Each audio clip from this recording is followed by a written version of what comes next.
অনেক দিন পর তোমাদের সামনে একটা ব্লগ নিয়ে এলাম। তো এখানে দেখতে পাচ্ছ বেবি শাওয়ার। তো এটা হচ্ছে আমার 7 মাসের স্বাদের ভিডিও, যেটা অনেক দিন আগেই হয়ে গেছে, ডিসেম্বর মাসে। তো তখন সেইভাবে আমি ভিডিওগুলো আপলোড করতে চাইনি বা করা হয়নি। তো এখন আমার ডেলিভারিও হয়ে গেছে, ভগবানের আশীর্বাদে তোমাদের আশীর্বাদে সব কিছু সুস্থ সবলভাবে হয়েছে। তো এখানে দেখো সব কিছু সাজানো গোছানো হয়ে গেছে, আর ফার্স্টেই আমার হাজব্যান্ড আমাকে আশীর্বাদ করছে। একদম ছোট্টভাবে এটা হয়েছিল, মানে ঘরের কয়েকটা লোককে নিয়েই আমার সাধের অনুষ্ঠানটা কমপ্লিট হয়েছিল, যেহেতু তখন অত ভিডিও করা পসিবল ছিল না শারীরিকভাবে। তো সেই কারণে যেটুকু পেরেছি সেটুকুই তোমাদের সামনে শেয়ার করছি।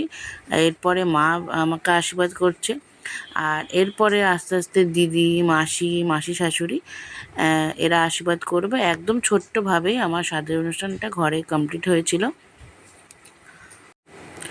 আশীর্বাদের পালা তো আস্তে আস্তে কমপ্লিট হলো। এরপরে আসছে দেখো আমার জন্য যা যা সব রেডি করা হয়েছিল। তো এখানে অনেক রকমের খাবার দাবার ছিল, আর এখানে ফল মিষ্টি আর কিছু স্ন্যাক্স রেডি করেছিল, যেগুলো আমার হাজব্যান্ড কিনে নিয়ে এসে সব এরা গুছিয়েছে, আমার ভাই আর হাজব্যান্ড মিলে। তো এখানে খেতে বসে পড়েছি আমি। তো স্বাধীন অনুষ্ঠানে যেহেতু আগে বাচ্চাদেরকে খাওয়ানো হয়, তো সেই কারণে দেখো পাশে একটা আমার বোন আর আমার দিদির ছেলে বসেছে। তো ওদেরকে আগে খাইয়ে নেব, তারপর আমি আমার খাওয়াটা শুরু করব। আর এখানে দেখো ও আমাকে আস্তে আস্তে করে কি সুন্দরভাবে খাইয়ে দিচ্ছিল। আর এরপরে আমি আমার বোনটাকে, ছোট্ট বোনটাকে খাইয়ে দেবো। এরপর আমি খাওয়া স্টার্ট করছি। ফার্স্টেই হচ্ছে মাছের মাথাটা নিয়ে, তো এটা নিয়ে আগে একটা ফটো তুলে নিলাম, কিন্তু মাথাটা আমি খাইনি। আর এরা পাঁপড় ভাজা খেতে এত ভালোবাসে, আমার ওই বোনটা আর ওই দিদির ছেলে।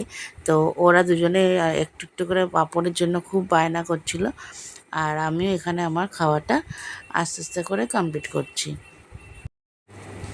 আর এখানে দেখো কেকের অ্যারেঞ্জমেন্ট হয়েছিল। তো দুবার আমি কেক কেটেছি, তো সকালে একটা বিকালে একটা। এটা ওর বোন নিয়ে এসেছিলো, তো সেটাই আমি এখন কেটে নেব। আর এখানে আমি হাজব্যান্ডকে ডাকছিলাম যে আসো তুমি আর আমি দুজনেই একসাথে কেকটা কাটি, তো ও আসতে চাইলো না। তো অগত্যা কী করবো, আমি একাই কেকটা কেটে নিলাম। আর এরপরে দেখো আমি রাতের বেলা আরেকটা কেক কেটেছি। তো এটা নিয়ে এসছে আমার দিদি আর জিজু। তো এই কেকটা রাতের বেলা আবার আমরা ড্রেস ট্রেস চেঞ্জ করে, দিদিরা দুপুরবেলা চলে গেছিলো বাড়ি, আবার বিকালবেলা এসেছে। তো এখানে আমি আবার কেক কাটলাম। আর প্রথমেই আমি আমার পুচকুকে আগে ফার্স্টে কেকটা খাইয়ে দিলাম। তো এরপরে সব কিছু কমপ্লিট হলো। আর দেখো রাতের বেলা কারা এসেছে, রাতের বেলা ওর কয়েকটা বন্ধু এসেছিলো, সবাই আসতে পারিনি। আর ওরা দেখো গিফটটা পুরো তত্ত্বের মতো সাজিয়ে নিয়ে এসেছিলো, খুবই মজা হচ্ছিলো। আর এইভাবেই মজা করে আমার সাদের অনুষ্ঠানটা কমপ্লিট।